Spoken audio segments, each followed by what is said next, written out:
Ever since the announcement of Apple Creator Studio back in January of this year, I think everybody's been focused on the wrong thing. And here's what I think everybody's missed. All right, so back in January, Apple clearly made quite a stir, right? They announced Apple Creator Studio, an all-in-one subscription-based bundle that allows you access and usage of all of the creative apps for $12.99 a month. This includes Logic Pro, Final Cut, Pixelmator Pro, MainStage Compressor, the entire suite. And while most longtime users were really focused on the pricing, the fact that it's a subscription, does this mean that Logic Pro at some point in time will not be able to be owned outright, but you'll have to subscribe to use it? These are fair questions, but I think something much bigger got quietly overlooked. Apple, in my opinion, just made a deliberate, very public commitment to their creative apps. And I think that changes everything. Here's the thing.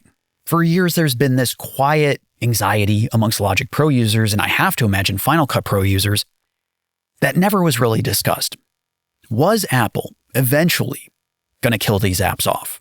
It sounds dramatic, but not unreasonable when you think about it. Because these apps exist within a company whose primary business is iPhones, iPads, watches, services, hardware. And while beloved, do these apps make strategic sense for Apple's business? Do they have a future? Or are they just there, right? Just being maintained out of some legacy or just habit and not really genuine conviction. But then something started to shift. Apple brought Logic Pro to iPad, not a watered down version of the app, but a professional DAW for touch first, built from the ground up. That's not a port, that's a bet. Last year marked the opening of the Apple Music campus in Culver City, California, a 15,000 square foot facility designed specifically for artists and creators. Not a corporate office, a creative space. They're constructing a massive new campus in the Los Angeles area, their regional headquarters for Apple TV, Apple Music, and their growing creative divisions. Thousands of employees dedicated to nothing but creative work. They've been deepening spatial audio in Logic Pro in the greater ecosystem across Apple's business, betting that immersive audio isn't a gimmick, but is the way that music and entertainment is going to be enjoyed and heard. And then in January, Apple Creator Studio. Now, taken individually, each item is interesting, but taken together, I believe it's a statement. Apple didn't just stumble into this. This is what a decade-long bet looks like when it finally tips its hand. Now, I get it. Truly, far be it from me to suggest another subscription doesn't sting. But I think everybody's missing the point here. For years now, Logic Pro has hummed along, right? Updates drop occasionally, bugs get squashed, we get new features, and the teams are doing fantastic work. But let's be real. These apps were never the main event. Apple sells iPhones and Macs and watches at a scale that makes these apps, Logic Pro, Final Cut, look like a rounding error on their books. And when you're a rounding error, sure, you get maintained, but do they get championed? Do they have the resources and the ambition and the internal political capital to become something genuinely extraordinary? That's the risk that nobody's talking about. Yeah, maybe not that Apple was going to kill off the creative apps, but they were going to hum along forever. Cared for, but never fully unleashed.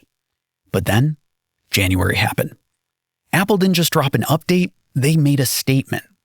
Apple Creator Studio, Culver City campus, Apple Music Studios, product managers giving interviews on YouTube and social media.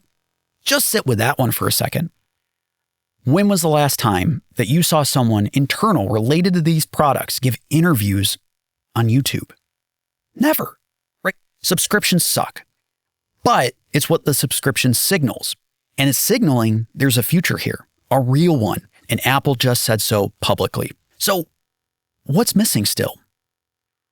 Here's the thing about tribes. You can't manufacture them. You can't buy them. You could build the most beautiful studio ever in Culver City, California. You could bundle the creative apps together into a subscription.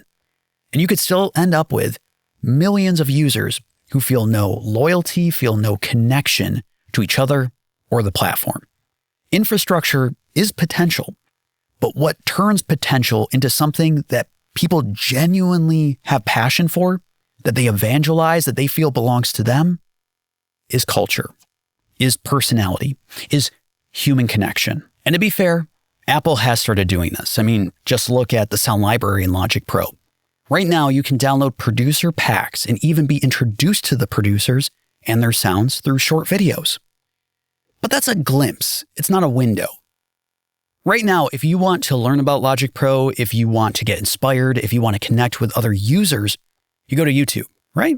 And YouTube is remarkable for a lot of reasons. I mean, it's where many of us have learned about music production and Logic Pro. But let's not gloss over what YouTube actually is. It's optimized for attention, not education. It rewards clickbait titles and goofy faces pointing at things and thumbnails. It's really meant to keep you watching forever, not growing. And Logic users deserve better. They deserve a home, not a swamp. But content alone isn't enough. Apple Fitness Plus didn't build loyalty through workouts. They built it with trainers, voices you return to, people you trust.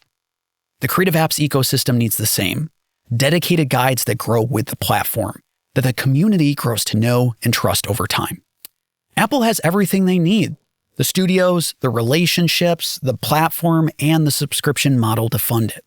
The question is whether they will.